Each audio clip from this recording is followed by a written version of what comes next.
wabarakatuh. Bismillah. Alhamdulillah. La haula wa la quwwata illa billah. Allahumma sholli ala sayyidina Muhammad. Abdika wa nabiyika rasulika nabil ummi wa ala alihi wa sahbihi wa sallim tasliman biqadri alumatika fi kulli waqtin wa hin. Para asatid dan ustadzat rahimakumullah, utamanya pimpinan lembaga di bawah pesantren modern Al-Amanah, Madrasah Aliyah Bilingual, Ustadz Mansur, biar para pemirsa tahu ini Ustadz Mansur yang memimpin Madrasah Aliyah Bilingual. Kemudian pimpinan SMP Bilingual Terpadu 1, Ustadz Saiful Ansori. Yang ketiga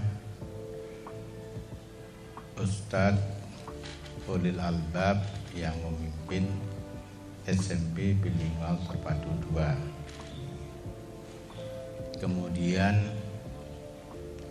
Ustadz Erlangga yang memimpin SD Antawirya. Kemudian kepengasuhan putra yang dipimpin oleh Ustadz Ahmad Yahuda, ini yang sebelah ujung.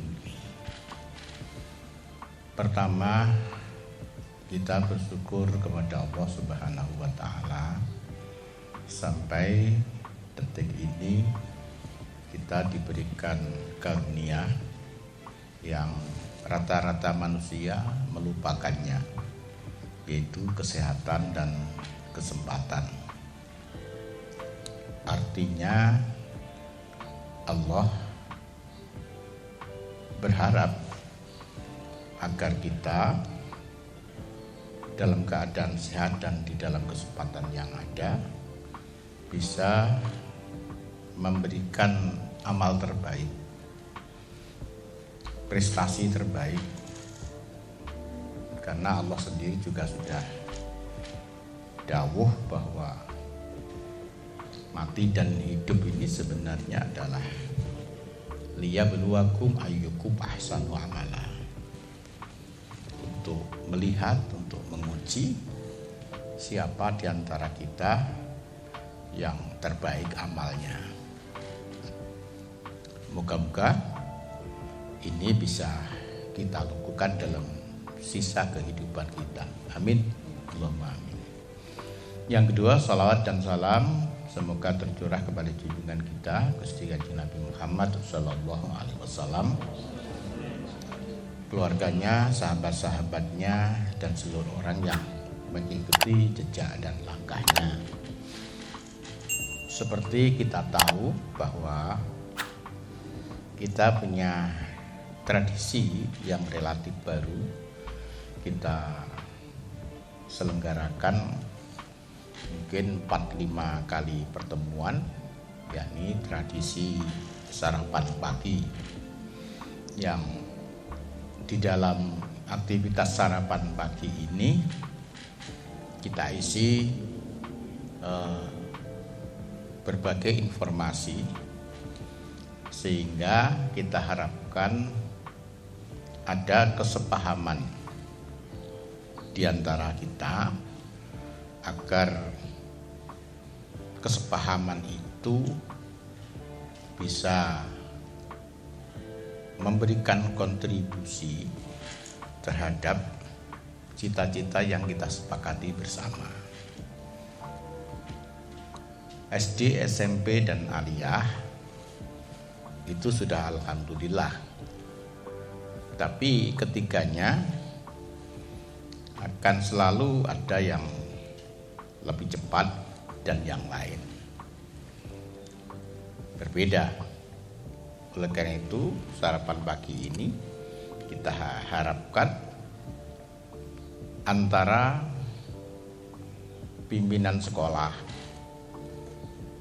dan para stafnya bisa berkomunikasi produktif dengan kepala sekolah yang lain untuk membahas hal-hal yang menjadi kepentingan bersama.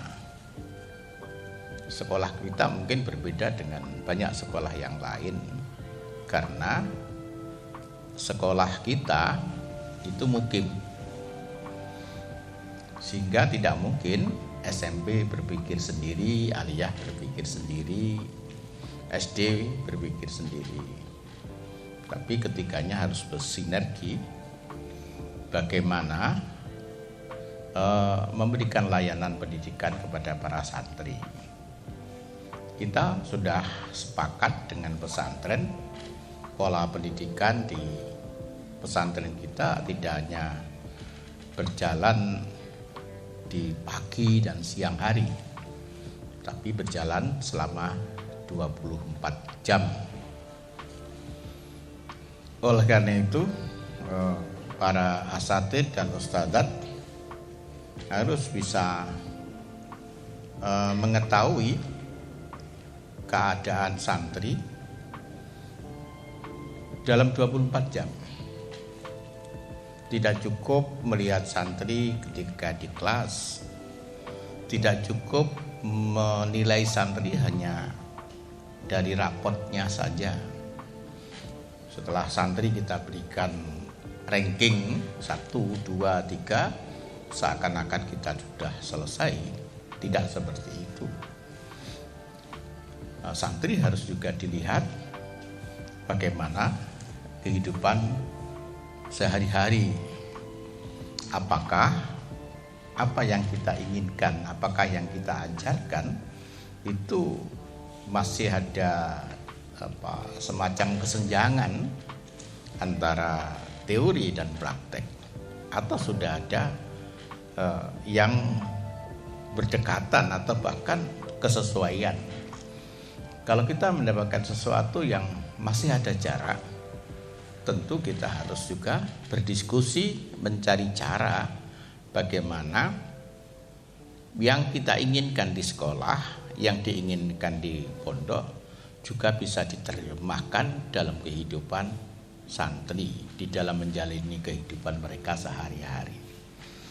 Nah, ini yang sangat penting dan diberikan garis bawah, sehingga nanti pada waktu-waktu yang akan datang para kepala ketika pertemuan sarapan pagi ini bisa menyampaikan kira-kira seperti apa kondisi baik yang sudah dicapai dan seperti apa kendala-kendala yang membuat kita belum mencapai sebuah tujuan.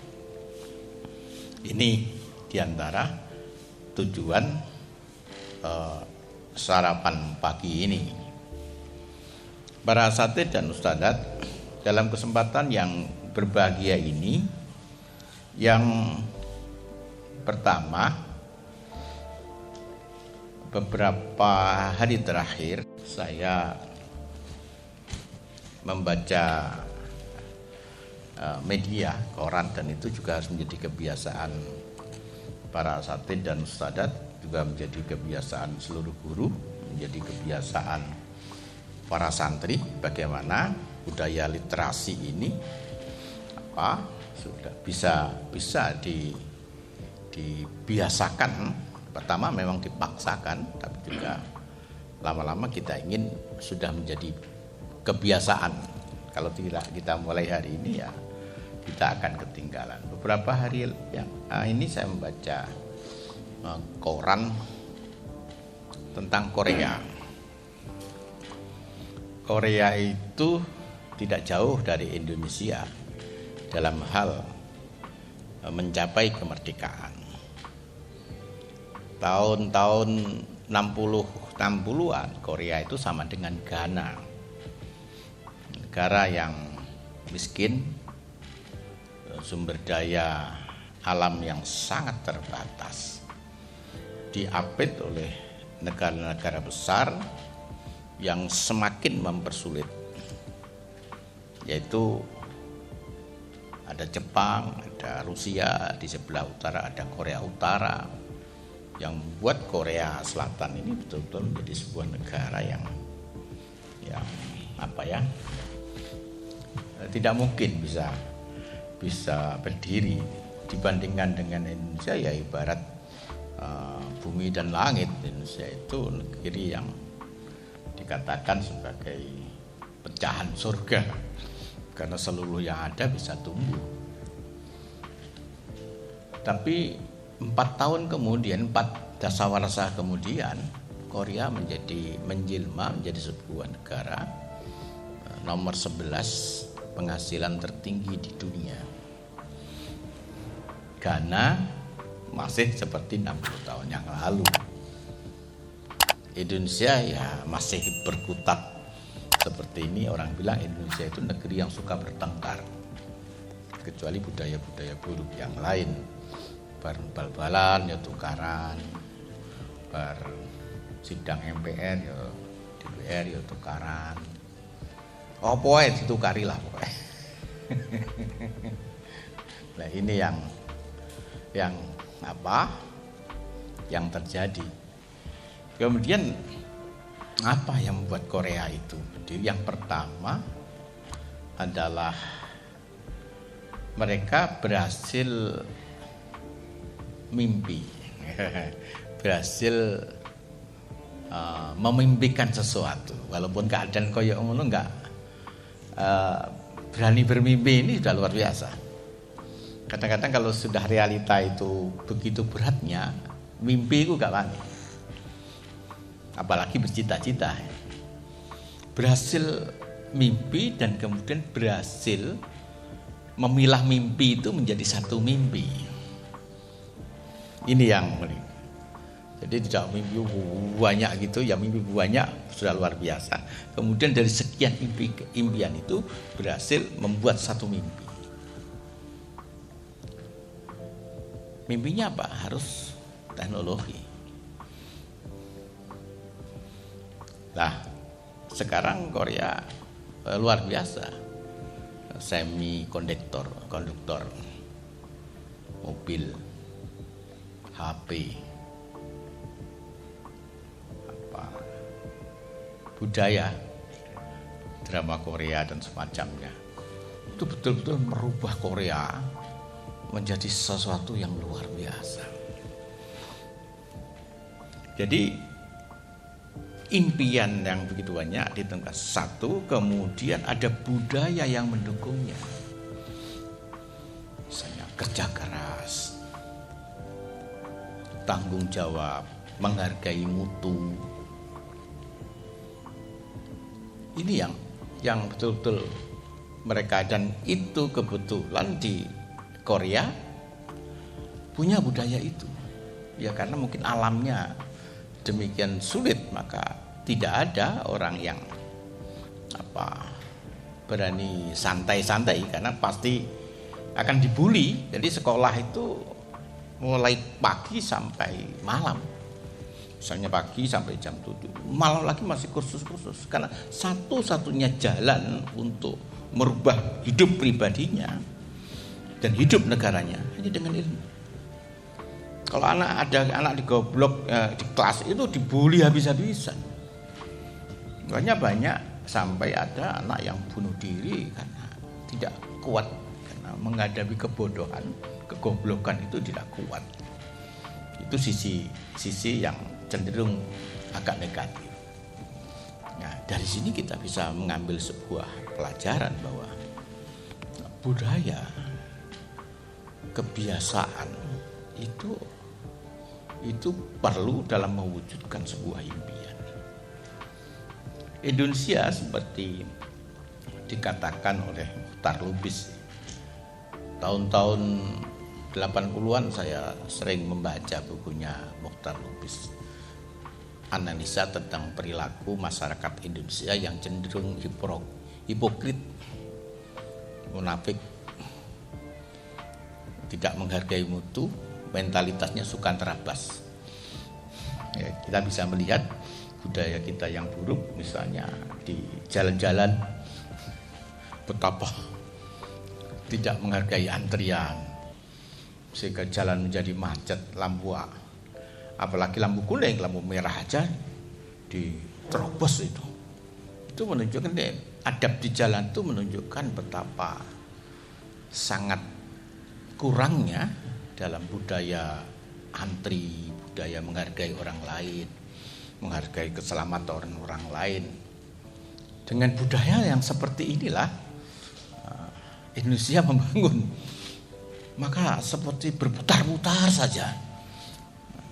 Dulu sudah dikatakan akan tinggal landas, berkembang. Kapan bunganya, kapan buahnya ini negara berkembang? Muter aja, muter lagi. Di era Pak Jokowi ada semacam itu pun, masya Allah, hampir setiap hari di media sosial itu kalimat buruk itu biasa disampaikan untuk presiden kita. Padahal presiden itu dipilih secara langsung oleh lebih dari separuh bangsa ini. Itu kok ya enek wong 1, 2, 3, 4, 5, kalau orang 100 wani ngelok nih wong sing dipilih 60 juta nih. Ini masya Allah. Ini budaya apa? Ya, pesantren dan lembaga pendidikan harus mengajarkan ini kepada anak-anak kita. Jangan sampai budaya ini terus bekerja, malas, tiduran turu, nggak suka baca, lebih banyak ngomong. Ini kan kenyataan sehari-hari. Nah, Ustadz tidak boleh hanya tenang di sekolah. Kalaupun kita berdiskusi, ya berdiskusi itu bagaimana kita mencari cara agar budaya-budaya yang bisa mengangkat negara maju menjadi maju, seperti di Jepang atau di Korea atau di berbagai negara maju yang lain, agar kita juga bisa maju seperti mereka. Terutama kan kita memiliki kewajiban lillahi kalimatillah, bukan hanya dengan takbir Allahu Akbar terus kemudian semua jadi maju, kan ya enggak. Kalimat itu tetap harus kita gemakan, tapi bagaimana kita menjalani kehidupan ini dengan perilaku, tradisi, budaya sebagai orang yang siap diberikan karunia kemajuan oleh Allah Subhanahu wa taala. Ternyata Allah juga memberikan kemajuan, apresiasi terhadap kerja keras, tanggung jawab, inovasi, kreativitas, walaupun mereka bukan muslim. Jangan sampai kita muslim malah kita menjadi orang negeri yang terbelakang. Ini yang pertama. Nah, bagaimana mengimplementasikan itu dalam kebijakan-kebijakan di sekolah? Jadi jangan terpaku kepada kurikulum. Cobalah dibuat kurikulum budaya atau kurikulum karakter atau kurikulum apa yang bisa membentuk anak-anak kita itu betul-betul memiliki jiwa petarung, jiwa yang punya visi, jangan jiwa yang gelimbosi itu. Yang kedua, kemarin sudah saya sampaikan, saya harapkan kepala sekolah bisa memiliki program 5 atau 6 program yang nanti setahun sekali akan kita coba diskusikan kira-kira seberapa berhasil, seberapa, karena selama ini saya sangat longgar berhadapan dengan kepala sekolah ini, hampir tanpa pertanyaan, hanya hubungan yang sangat baik saja, dan saya melihat di permukaan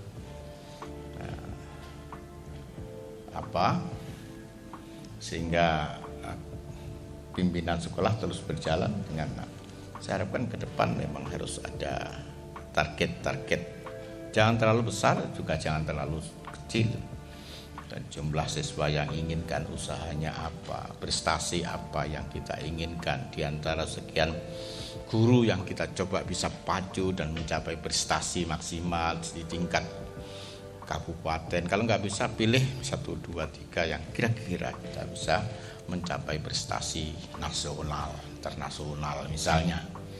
Ini di Krian itu SMP itu bisa membuat sebuah karya yang nasional misalnya, SMK seperti itu. Kadang-kadang kalau ini tidak melalui dipacu, ya kita hidup seakan-akan, padahal kalau kita dihadapkan oleh orang lain belum tentu bahwa kita benar-benar memiliki kemajuan. Maka kepala sekolah harus menjadi orang yang terdepan, memiliki visi yang betul-betul bisa diterjemahkan, nanti ditulis, disampaikan kepada saya simpan, setahun yang akan datang kita diskusikan kira-kira di mana kelemahannya sehingga program itu tidak bisa terlaksana, dan apa kira-kira faktor-faktornya sehingga kenyataannya lebih dari ekspektasi kita. Kemudian yang ketiga, sekolah itu ada strukturnya, saya pikir. Ada kepala sekolah, ada waka, ada BK, ada wali kelas. Ini harus mendapatkan betul-betul perhatian yang sungguh-sungguh dan harus by data. Tidak boleh by imajinasi atau kira-kira. Jadi jangan sampai kira-kira atau opini. Jadi misalnya kira-kira penyebabnya seperti ini. Misalnya kok ini ada anak seperti ini ya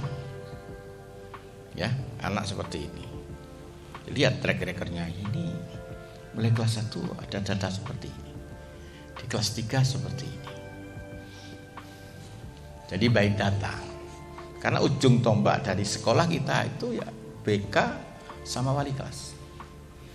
Sekali lagi para pimpinan sekolah harus memperhatikan betul tentang wali kelas ini, karena beberapa pengalaman wali kelas ini dalam tanda petik, satu, belum memiliki kemampuan komunikasi yang baik, sehingga komunikasinya dengan wali santri itu karpe apik, tapi misalnya anak yang dalam tanda petik nggak masuk sekolah karena duitnya habis, maka saran dari wali kelas adalah orang tua menambah uang saku. Itu kan bagus itu solusi, tapi kalimat itu nggak berangkat dari data sudah seberapa uang saku yang diberi kepada anaknya. Ya tentu dijawab, anak saya di pondok itu latihan prihatin dan saya sudah memberikan kacau itu. Kita nasihatnya apik, karpe apik, tapi menunjukkan pengetahuan yang sangat dangkal. Nah itu harus mendapatkan perhatian. Yang kedua, kecuali kemampuan berkomunikasi, yang kedua adalah pengetahuan tentang psikologi anak terutama, sehingga ketika itu fakta-fakta itu disampaikan kepada orang tua bisa memahaminya dari aspek psikologinya. Maka, dan ini kadang-kadang guru-guru kita dari perguruan tinggi umum yang tidak mendapatkan didaktik metodik dan psikologi anak, sehingga pemahaman tentang anak dari sudut psikologi mereka kurang. Berdasarkan kekurangan itu kemudian berkomunikasi dengan orang tua. Maka guru harus terutama wali kelas, umumnya para guru harus didorong untuk belajar bagaimana guru-guru itu bisa memahami santrinya satu persatu, terutama paling tidak lah yang pointer atau yang 10 dari bawah atau 10 dari atas. Kemudian juga yang ingin saya sampaikan yang keempat, ini sekolah harus membuat juga kebijakan yang berkaitan dengan sosial yang berkaitan dengan masyarakat itu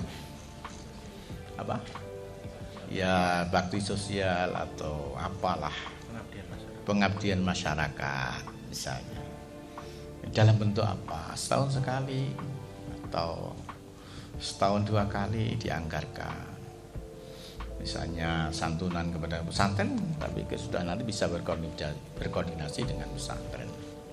Kalau enggak, pesantren itu 1 bulan 1 kali, tiap bulan walaupun sedikit. Sekolah juga harus, misalnya sekarang kan ada musola dibangun ya, kalau ada anggaran dari aliyah yang bisa di split ya, itu bisa. Ini dari madrasah aliyah, dari SMP, dari SD 1 juta, itu kan juga banyak, 2 juta atau lebih dari itu. Ke masjid dan itu nanti bisa melalui pesantren saja, jadi lebih enak ya. Selama ini ya baru pesantren. Masjid itu kalau kekurangan duit ya ke pesantren. Musola itu kehabisan duit, pesantren. Kan nggak punya membangun, nggak punya uang. Tak pikir sudah punya uang karena saya nggak diajak rapat. Tak pikir wah hebat. Ternyata guyu. Tapi ya nggak apa-apa. Kalau nggak begitu kita juga tidak bersedekah ya. Itu tolong itu diatur bagaimana ngatur itu. Tapi ya jangan dipaksakan. Tapi harus menjadi sebuah kebijakan yang dirancang. Belum terlaksana nggak apa-apa, tapi sudah harus menjadi program. Kemudian 2 lagi, yang pertama adalah data-data ya. Sekarang musim hacker ya. Jadi data jangan, apalagi data keuangan, jangan ditumpuk digantung saja di media, di digital. Ya, harus ada backup kertas. Jadi data yang berkaitan dengan kantor, TU dan santri itu harus ada backupnya. Kalau terjadi sesuatu kita bisa bingung gitu. Itu harus betul-betul dimulai pakai flash disk atau pokoknya harus ada backup. Jangan sampai menggantung apalagi keuangan ya. Nah, sekarang musim hacker, musim kalau dulu mencuri itu di rumah, sekarang mencuri di bank dengan cara menyabet data-data pribadi. Dan data-data kita sekarang ya sudah terbuka lebar. Karena saya pernah membaca data seseorang itu misalnya lewat anaknya. Lewat anaknya kan main game. Game itu sudah disambung dengan cara pengambilan game itu kemudian dipakai oleh orang tuanya. Otomatis seluruh data orang tuanya terbuka. Sampai segitunya sekarang ini dia keadaan. Oleh karena itu data-data di TU, di sekolah harus ada backupnya. Kalau terjadi ada serangan cyber kita aman karena memiliki backup data. Jangan pernah merasa aman dengan data digital itu, harus ada backupnya. Kemudian yang terakhir adalah kaitannya dengan 3 dasawarsa pesantren. Jadi Agustus tahun depan itu pesantren kita sudah 3 dasawarsa. Kalau Korea itu 4 dasawarsa sudah menjadi 11 negeri.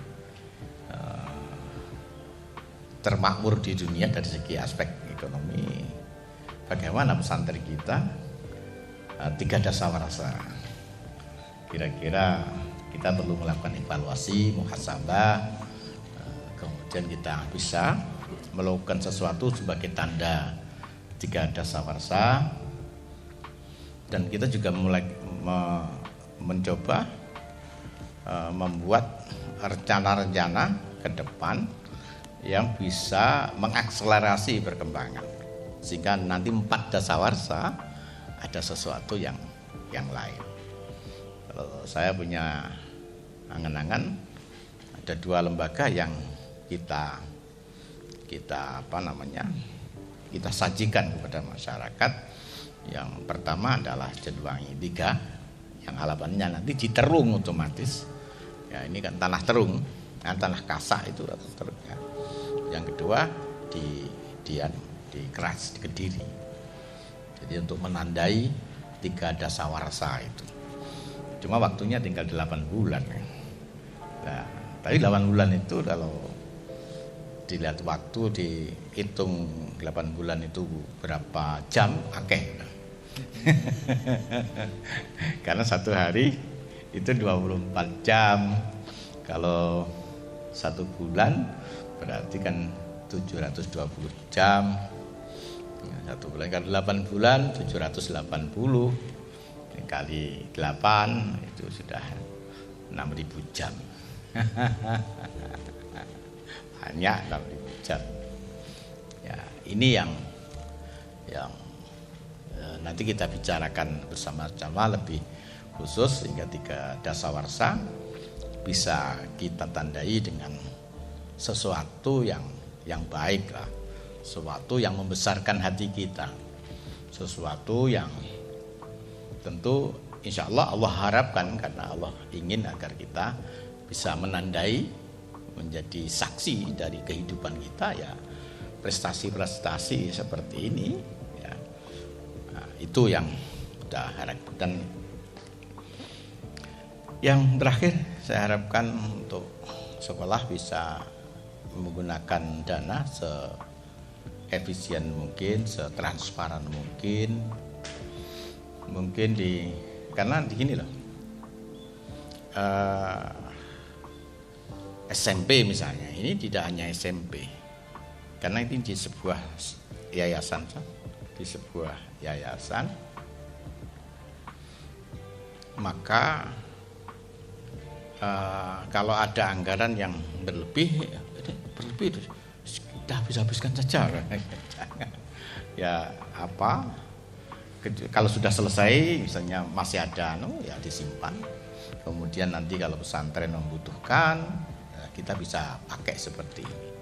Ya seperti sedang kita bangun di situ, kita sedang di Keras. Dan perlu diketahui kalau kita bangun sekolah itu, kalau mungkin ada semacam kecurigaan atau semacam pertanyaan atas nama kan Pak Yai atau punya tanah-tanah itu kan ada. Tapi kalau sudah didirikan sekolah itu nggak bisa, sudah harus nama yayasan dalam bentuk hibah. Jadi sudah habis kalau dibangun sekolahan dan seterusnya. Jadi itu harus diketahui, karena kalau tidak diketahui, bagi mereka yang memiliki hormat ya percaya, tapi bagi mereka yang latar belakang pesantrennya tidak cukup akan menimbulkan pertanyaan. Ini sudah berapa yang sudah dihibahkan secara formal kepada pesantren dan seterusnya. Nah, ini termasuk kalau nanti di kelas ini kan itu tanahnya ibu pribadi yang diberikan oleh bapak mertua pada beliau. Dan kalau nanti pakai sekolahan ya harus direlakan, harus diberikan ke sekolah. Demikian juga yang lain-lain. Dan kami hampir jarang lah mikir tentang untuk pribadi. Itu yang dapat saya sampaikan. Moga-moga hal-hal pokok yang saya sampaikan tadi bisa dicatat, bisa dipahami, kan kemudian bisa diterjemahkan dalam pendidikan kita sehari-hari. Dan dalam pertemuan sekian bulan yang akan datang, saya harapkan nanti kepala sekolah bisa menyampaikan hal apa saja yang perlu disampaikan. Terus hal apa saja yang kira-kira kurang di dalam sekolah panjenengan, sehingga saya tidak sepenuhnya mendominasi majelis ini. Jenengan bisa masing-masing menyampaikan 1-2 hal yang berkaitan kondisi real dari sekolah banyak. Semangatnya adalah dalam rangka mengetahui keadaan atau kenyataan yang kita alami. Kalau itu tidak pernah dibicarakan, itu akan seakan-akan itu sudah biasa. Ya. Tapi kalau kita bicarakan, oh iya ya, ada sesuatu yang saya sering mengalami seperti itu. Baik, sebelum ini sudah jam 8, kehilangan momentum untuk sarapan nanti. Perutnya sudah biasanya jam 6 sudah sarapan, sekarang harus jam 8 sarapan. Nanti kapan-kapan sarapan dulu baru ngomong ya. Biar sarapannya betul-betul sarapan ya. Nah, kalau jam 6 sarapan, sekarang jam 8 ini ya, kita menyampaikan dihadapi dengan ngantuk, ngeluh kita. Kita baca suratul Fatihah. Ala diniyah wa ala kulli man nawayna as-salihah bi barakati wa bisiril Fatihah.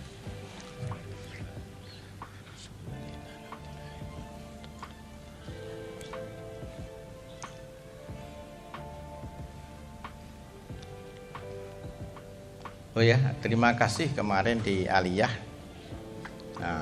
adanya wali santri yang mengambil anaknya tanpa pamit di malam hari dan kemudian mengaku ada kekerasan di pesantren, dan pesantren, sekolah dan pesantren bekerja sungguh-sungguh berhari-hari, bahkan juga berbulan-bulan untuk berkomunikasi dengan keluarga, terus kemudian para santri dan terusnya, dan ujungnya para wali santri itu sampai anak itu keluar tidak menyampaikan yang sebenarnya. Perlu diketahui ini juga wali santri ya, kalau ada kekerasan, sesuatu yang tidak disuka, dorong anak-anak itu untuk berani. Atau kalau enggak, wali santri saja yang datang di pesantren untuk menyampaikannya. Pasti kami akan melakukan tindakan. Pada prinsipnya kami sangat tidak setuju. Tidak ada program kekerasan dalam rangka mentertibkan santri itu. Tapi mungkin ada terjadi antara anak mungkin. Tapi apapun yang terjadi, tolong wali santri sampaikan kepada kami, jangan berbicara di luar dulu, nanti malah menjadi kacau, apalagi kemudian menjadi fitnah. Jadi kemarin saya berterima kasih kepada para guru, entah berapa guru yang sibuk untuk itu.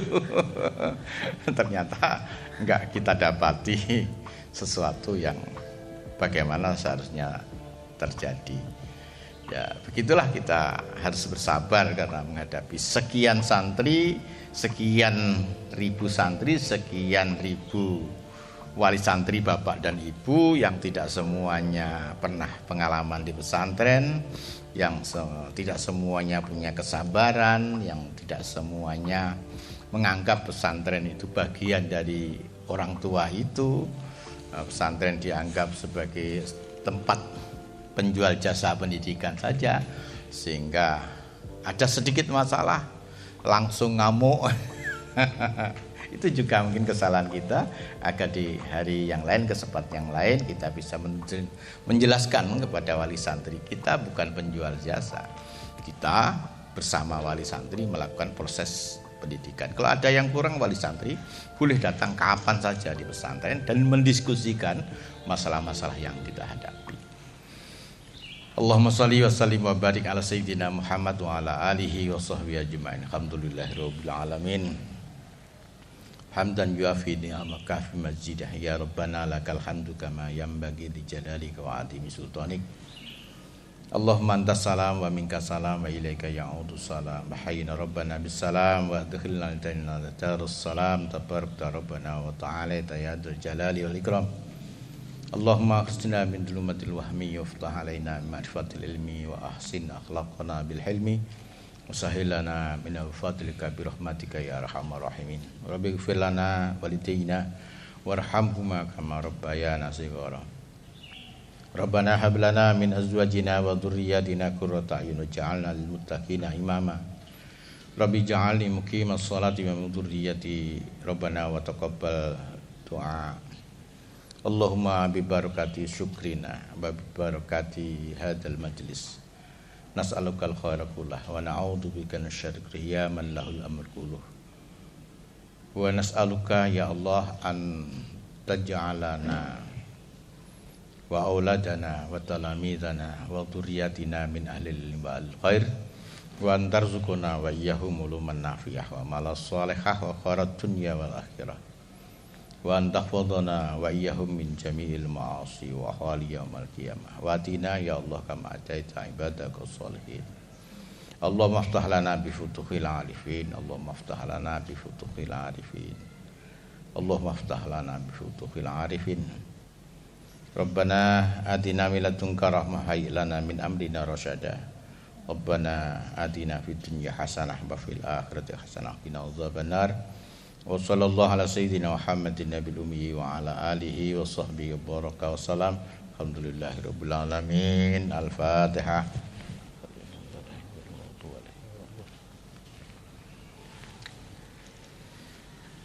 Akhiran wallahu muwaffiq ila aqwamit thoriq. Assalamualaikum warahmatullahi wabarakatuh. Ini muqaddimatul akli. Alhamdulillah. Anunya mana kalau ini ya? Oke ini ya. Terus bubur kacang hijau, berarti kacang hijau dulu ya. Ini bubur kacang hijau para santri. Kamu jangan kepingin ya. Karena kamu di rumah. Kalau di sini ya tetap saja nggak saya kasih karena nggak cukup. Kacang hijau. Bumbunya apa kalau? Sama? Ini santan ya? Santan. Ada gulanya saya. Sudah ada gulanya. Di situ.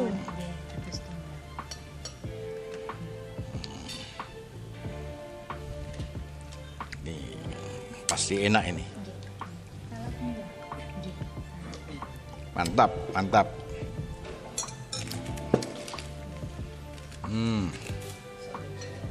Hah? Sate Ponorogo ini paling nostalgia. Ketika di Ponorogo nggak bisa beli sate karena santri. Monggo, Sat, monggo.